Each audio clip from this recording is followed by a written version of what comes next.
नारायण नारायण श्रीमन्नारायण नारायण भजमन नारायण नारायण नारायण भजमन नारायण नारायण नारायण श्रीमन्नारायण नारायण नारायण श्रीमन्नारायण नारायण भजमन नारायण नारायण नारायण भजमन नारायण नारायण नारायण। बोलो नारायण भगवान की, बोलो श्री विष्णु भगवान की।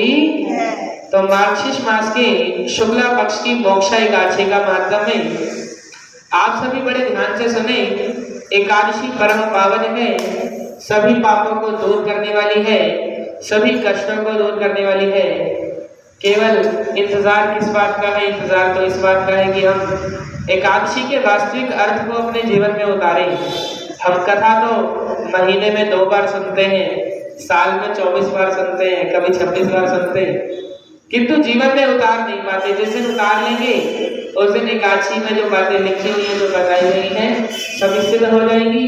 तो युधिष्ठिर महाराज बोले, देव देवेश्वर मैं पूछता हूँ, मार्गशीर्ष मास के शुक्ल पक्ष में जो एकादशी होती है उसका क्या नाम है? कौन सी विधि है तथा उसमें किस देवता का पूजन किया जाता है? स्वामी यह सब यथार्थ रूप से बताइए। जितनी भी एकादशियां हैं, सभी एकादशियां युधिष्ठिर ने, जो पांडवों के सबसे बड़े भाई हैं, हम विश्वास नगर में बैठे हैं तो यहाँ पर 5 पांडवों के नाम पे गलियों के नाम है। युधिष्ठिर गली, भीम गली, अर्जुन गली, नकुल गली और सहदेव गली। साथ में भीष्म रोड भी है, कुंती मार्ग भी है। तो वास्तव में हमें समझना होगा इस बात को। इसी विश्वास नगर की भूमि पर हम कथा को सुन रहे हैं। तो जो पांडवों के सबसे बड़े भाई हैं युधिष्ठिर महाराज, उन्होंने कृष्ण जी से पूछा है और कृष्ण जी क्या बताते हैं? कृष्ण जी कहते हैं, नृपश्रेष्ठ, मार्गशीर्ष मास के कृष्ण पक्ष में उत्पत्ति उत्पन्न नाम की एकादशी होती है, जिसका वर्णन मैंने तुम्हारे समक्ष कर लिया। अभी जो पिछली एकादशी गई है वो उत्पन्न एकादशी गई। एकादशी का जन्म उस दिन हुआ था, तो इसीलिए उत्पन्न एकादशी नाम है। अब शुक्ला पक्ष की एकादशी का वर्णन करूंगा, जिसके श्रवण मात्र से वाजपेयी यज्ञ का फल मिलता है। अगर आप इस एकादशी को बड़े ध्यान से सुन लेते हैं तो आपको वाजपेयी यज्ञ का फल प्राप्त होता है। तो उसका नाम है मोक्षा एकादशी, जो सब पापों का अपहरण करने वाली है। राजन उस दिन यत्न पूर्वक तुलसी की मंजरी तथा धूप दीपादि से भगवान दामोदर का पूजन करना चाहिए। पूर्वोक्त विधि से ही दशमी और एकादशी के नियम का पालन करना उचित है। वास्तव में जिसने भी व्रत रखना हो तो उसको दशमी वाले दिन ही नियम ले लेना चाहिए, क्योंकि जब आप में ब्रह्मचर्य का बल होगा, जब आपने सात्विक भोजन किया होगा, जब आपका तन मन शुद्ध होगा, तभी आप एकादशी के व्रत को विधि विधान से रख पाएंगे। अन्यथा व्रत रखने के बाद भी अनेकों प्रकार की मन में कलहाइयां पड़ती हैं लोगों की कि हमने ना जाने ऐसा क्या संकल्प ले लिया, बेचैनी सी मन में उठने लगती है। इसका कारण यही है कि पहले से तैयारी नहीं होती। व्रत रखने के लिए हमें पहले से ही तैयारी करनी होगी। बताया कि मोक्षा एकादशी बड़े बड़े पातकों का नाश करने वाली है। उस दिन रात्रि में मेरी प्रसन्नता के लिए नृत्य, गीत और स्तुति के द्वारा जागरण करना चाहिए। वास्तव में जागरण का मतलब होता है अपने आप को जागृत करना। कहते हैं जो जागृत है वो पावत है, जो सोवत है सो खोवत है। तो जागरण करना चाहिए। जागरण का अर्थ ये नहीं है कि केवल सारी रात बिता दी आंखें खोलकर। जागरण का अर्थ है कि आपने उस रात में ज्ञान का अर्जन किया, भक्ति को अपने हृदय में उतारा, वास्तविकता को समझने का प्रयास किया और ईश्वर के समक्ष आपने बैठकर तपस्या की। जिसके पितर पापवश नीच योनि में पड़े हों, वे इसका पुण्य दान करने से मोक्ष को प्राप्त होते हैं। इसमें तनिक भी संदेह नहीं है। पूर्व काल की बात है, वैष्णवों से विभूषित परम रमणीय चंपक नगर में वेखानस नामक राजा रहते थे। वे अपनी प्रजा का पुत्र की भांति पालन करते थे। वास्तव में राजा जो होता है, सारी प्रजा उसके लिए पुत्र के जैसी होती है।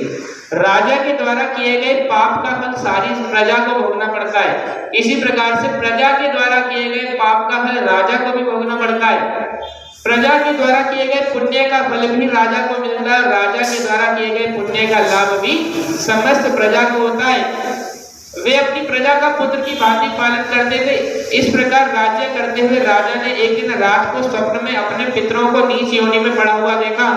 उन सबको इस अवस्था में देखकर राजा के मन में बड़ा विस्मय हुआ और प्रातःकाल ब्राह्मणों से उन्होंने उस स्वप्न का सारा हाल कह सुनाया। राजा बोले, ब्राह्मणों, मैंने अपने पितरों को नरक में गिरा देखा है।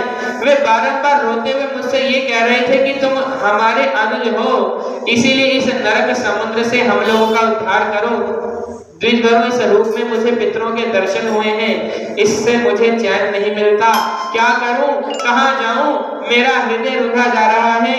द्विजोत्तमों, वह व्रत, वह तप, वह योग जिससे मेरे पूर्वज तत्काल नरक से छुटकारा पा जाएं, बताने की कृपा करें। मुझ बलवान एवं साहसी पुत्र के जीते जी मेरे माता पिता घोर नरक में पड़े हुए हैं, तो ऐसे पुत्र का क्या लाभ। वास्तव में पुत्र की व्याख्या करते हुए ब्रह्मा जी बताते हैं कि जो पुम नाम के नरक से माता पिता की रक्षा करे उसे पुत्र कहते हैं। पुम का अर्थ होता है जहां पर भोजन नहीं मिलता, जहां पर पानी नहीं मिलता, तो ऐसी दुर्गति हो जाती है संसार में। तो उन दुर्गति से रक्षा पुत्र करते हैं, इसीलिए संसार में पुत्र की कामना की जाती है। तो ब्राह्मण बोला कि राजन, यहाँ से निकट ही पर्वत मुनि का महान आश्रम है, वे भूत और भविष्य के भी ज्ञाता हैं। नृपश्रेष्ठ, आप उन्हीं के पास चले जाइए। ब्राह्मणों की बात सुनकर महाराज रेखानस शीघ्र ही पर्वत मुनि के आश्रम पर गए और वहां उन मुनि श्रेष्ठ को देखकर उन्होंने दंडवत प्रणाम करके मुनि के चरणों का स्पर्श किया। मुनि ने भी राजा से राज्य के सातों अंगों की कुशल पूछी। जो संत होते हैं, महात्मा होते हैं, वो सभी को पवित्र करने वाले हैं, पावन करने वाले हैं। संत कहते हैं सच्चे को। किसे कहा जाता है? जो सच्चा होता है वो संत होता है, सत से बना है संत। इसलिए भजनों में भी बताया गया, मिलकर सभी ने कहना है कि संतन के संग लाग रे तेरी अच्छी बनेगी, संतन के संग लाग रे तेरी अच्छी बनेगी। कागा से तो है हंस करेंगे, कागा से तो है हंस करेंगे, मिट जाए उनके दाग रे तेरी अच्छी बनेगी, मिट जाए उनके दाग रे तेरी अच्छी बनेगी। मोह निद्रा में बहुत दिन सोए, मोह निद्रा में बहुत दिन सोए। ये राजा भी सो गया था, इसको सपना आया ना, क्योंकि सोया पड़ा था मोह निद्रा में। अब राजा जी जो है वो गए हैं संतों के पास, तो संत क्या बताते हैं कि अब जाग सके तो जाग रे तेरी अच्छी बनेगी, जाग सके तो अब जाग रे तेरी अच्छी बनेगी, अच्छी बनेगी तेरी अच्छी बनेगी, अच्छी बनेगी तेरी अच्छी बनेगी। हरि सुमिरन में जाग रे तेरी अच्छी बनेगी, हरि सुमिरन में जाग रे तेरी अच्छी बनेगी। संसार के लोग चिंताओं में जागते हैं, टेंशन में जागते हैं, और उन्हें कहो कि भगवान का भजन करो तो सो जाते हैं, पढ़ने को बोलो तो सो जाते हैं। अब यहाँ पर संत महाराज जी क्या पूछते हैं राजा से कि अपने सातों अंगों के विषय में बताओ। राजा, आप स्वयं कैसे हो, आपके मंत्री कैसे हैं, आपका राष्ट्र कैसा है, आपका किला कैसा है, आपकी खजाना कैसा है, आपकी सेना कैसी है और आपके मित्र कैसे हैं। ये सब राज्य के 7 अंग होते हैं। जब ये बढ़िया होते हैं ना तो ही देश बढ़िया चलता है, तो ही सब बढ़िया होता है। तो राजा कहता है कि मेरे सभी अंग तो कुशल थे, किंतु मैंने स्वप्न में अपने पितरों को नरकों में पड़े देखा है। आप बताइए किस पुण्य के प्रभाव से उनका वहां से छुटकारा होगा। राजा की यह बात सुनकर मुनि श्रेष्ठ पर्वत एक मुहूर्त तक ध्यानस्थ रहे, ध्यान लगाया, विचार करने लगे कि कैसा उपाय बताऊं कि मुक्ति हो जाए। इसके बाद में राजा से बोले, महाराज, मार्गशीर्ष मास के शुक्ल पक्ष में जो मोक्षा नाम की एकादशी होती है ना, तुम सब लोग उसका व्रत करो और उसका पुण्य पितरों को दे डालो। उस पुण्य के प्रभाव से उनका नरकों से छुटकारा हो जाएगा। भगवान श्री कृष्ण कहते हैं, युधिष्ठिर मुनि की यह बात सुनकर राजा पुण्य अपने घर को लौट आए। और जब उत्तम मार्गशीर्ष का महीना आया तब राजा रेखानस ने मुनि के कथन अनुसार मोक्षा एकादशी का व्रत करके उसका पुण्य समस्त पितरों सहित अपने पिता को दे दिया। और पुण्य देते ही क्षण भर में आकाश से पुष्पों की वर्षा होने लगी। वह खाने के पिता पितरों सहित नरक से छुटकारा पा गए और आकाश में आकर राजा के प्रति यह पवित्र वचन बोले। क्या कहते हैं कि बेटा तुम्हारा कल्याण हो। जो पितर होते हैं ना वो दूध पूत धन धान्य से भंडारे भरते हैं। अर्थ क्या होता है इसका? अपने बच्चों को इतना योग्य बनाओ कि वो दूध से नहाए। क्या करें? हम लोग किससे नहाते हैं? पानी से। और सामर्थ्य कितनी होनी चाहिए कि दूध से नहाए। किससे नहाए? पहले बड़े आशीर्वाद देते थे, दूधो नहाओ पूतो, यानी कि आपके पूत फल खाएं। क्या खाएं? खाने को क्या मिले? फल मिले। आज के समय में लोगों को फल नहीं मिल रहे, दूध पीने को नहीं मिल रहा, तो पितर आशीर्वाद देते हैं कि इतना दूध दही आपके घर में हो कि आप दूध से नहाओ, आपके घर में इतना अच्छा भोजन हो कि आपको फल मिले। क्या मिले? और आज के दिन तो वैसे भी सभी को फल खाने चाहिए।